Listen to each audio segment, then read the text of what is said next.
Indian Hindi study में आपका स्वागत है। आइए आज परमानंद दास के महत्वपूर्ण बहुविकल्पी प्रश्नों को हल करते हैं। आप लोग अपना स्कोर कमेंट बॉक्स में लिखकर बताएं कि आपका स्कोर कितना है। तो आइए देखते हैं पहला प्रश्न। पहला प्रश्न है, परमानंद दास कवि हैं राम काव्यधारा के, सूफी काव्यधारा के कि अष्टछाप के या निर्गुण काव्यधारा के।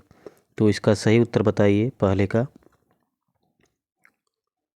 पहले का सही उत्तर है स, अष्टछाप के कवि थे। प्रश्न नंबर 2, अष्टछाप के कवियों में किसके बाद परमानंद दास दूसरे कवि हैं जिन्होंने वात्सल्य रस का वर्णन किया है? सूरदास हैं कि कृष्णदास हैं कि नंददास हैं कि कुम्भन दास हैं? तो इसका सही उत्तर है सूरदास। प्रश्न नंबर 3, अष्टछाप के कवियों में काव्य सौष्ठव की दृष्टि से परमानंद दास का स्थान है? दूसरा है, तीसरा है, चौथा है या पांचवा है? तो तीसरे का सही उत्तर बताइए आप लोग, क्या होगा? ब, इनका तीसरा स्थान है। प्रश्न नंबर 4, परमानंद दास का काव्य है जुगलमान चरित या स्वामी के पद या परमानंद सागर या अनेकार्थ मंजरी? तो चौथे का सही उत्तर बताइए आप लोग। तो इसका सही उत्तर है परमानंद सागर। प्रश्न नंबर 5, परमानंद दास ने वल्लभाचार्य से कहाँ पर दीक्षा ली थी? मथुरा में, जमुनावती में या सिही ग्राम में या अरैल प्रयाग में? तो इसका सही उत्तर क्या होगा? पांचवे का द, अरैल प्रयाग में दीक्षा ली थी। प्रश्न नंबर 6, परमानंद सागर में कितने पद हैं? 835 पद हैं, 845 पद हैं, 855 पद हैं कि 865 पद हैं? तो छठवें का सही उत्तर बताइए आप लोग। 835 पद हैं। प्रश्न नंबर 7, परमानंद दास की भक्ति मानी जाती है सख्य भाव या दास्य भाव या माधुर्य भाव या कोई नहीं? तो परमानंद दास की भक्ति मानी जाती है, बताइए आप लोग उत्तर इसका, सातवें का। तो सही उत्तर है माधुर्य भाव।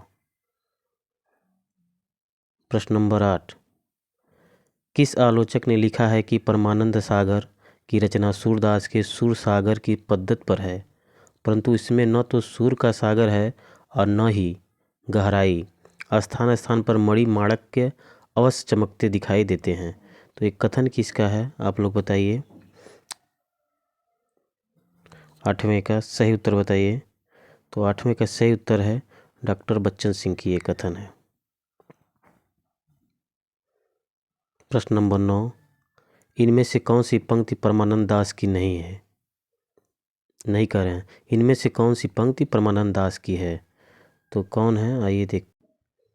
ओ मन गिरधर कवि छवि पे अटक्यो, ब कहन श्याम संदेश एक मैं तू पै आयो, स कह करो बैकुंठ जाय जह न नंद जह न जसोदा, द नंद ब्रज लीनो ठोक बजाय? तो इसका सही उत्तर क्या है? स, काहे करो बैकुंठ जाय जह न नंद जह न जसोदा।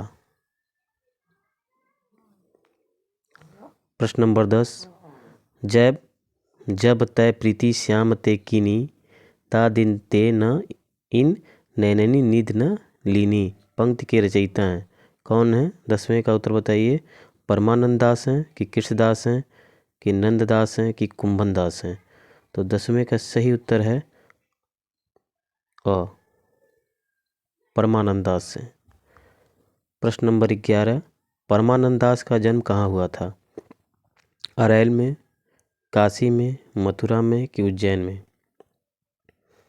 तो 11 का सही उत्तर बताइए। उज्जैन में इनका जन्म हुआ था। प्रश्न नंबर 12, कृष्ण सखा किसे कहा जाता है? परमानंद दास को कि अष्टछाप के कवियों को कि सूरदास को कि नंददास को? तो इसका सही उत्तर क्या है? 12 का ब, अष्टछाप के कवियों को अष्टसखा या किस सखा कहा जाता है? प्रश्न नंबर 13, परमानंद दास जी के गुरु कौन थे? विठलाचार्य थे, सूरदास थे, या वल्लभाचार्य थे, या कुंभन दास थे? तो 13 का सही उत्तर बताइए। तो इसका सही उत्तर है वल्लभाचार्य।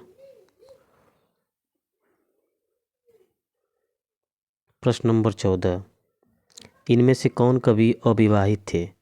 परमानंद दास, वल्लभाचार्य, कुंभन दास, या कृष्णदास? तो इसका सही उत्तर क्या है?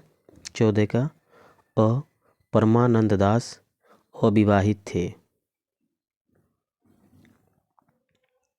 प्रश्न नंबर 15, परमानंद दास का जन्म कब हुआ? 1490 ईस्वी में, या 1493 ईस्वी में, या 1500 ईस्वी में, या 1596 ईस्वी में? तो इसका सही उत्तर क्या है? 15 का ब, 1493 ईस्वी में परमानंद दास जी का जन्म हुआ।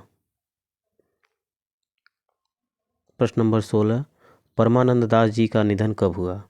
1551 ईस्वी में, या 1561 ईस्वी में, या 1572 ईस्वी में, या 1582 ईस्वी में? तो 16 का सही उत्तर क्या होगा? स, 1572 ईस्वी में।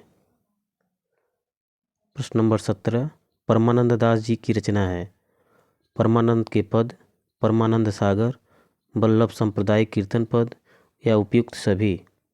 तो 17 का आप लोग उत्तर बताइए। तो उपयुक्त सभी ये रचनाएं परमानंद दास जी की हैं। प्रश्न नंबर या अंतिम क्वेश्चन, परमानंद सागर में सर्वाधिक पद हैं, भ्रमर गीत हैं कि वात्सल्य रस के हैं, कि मथुरा भ्रमण के हैं, कि माधुर रस के हैं? तो 18 का सही उत्तर बताइए आप लोग।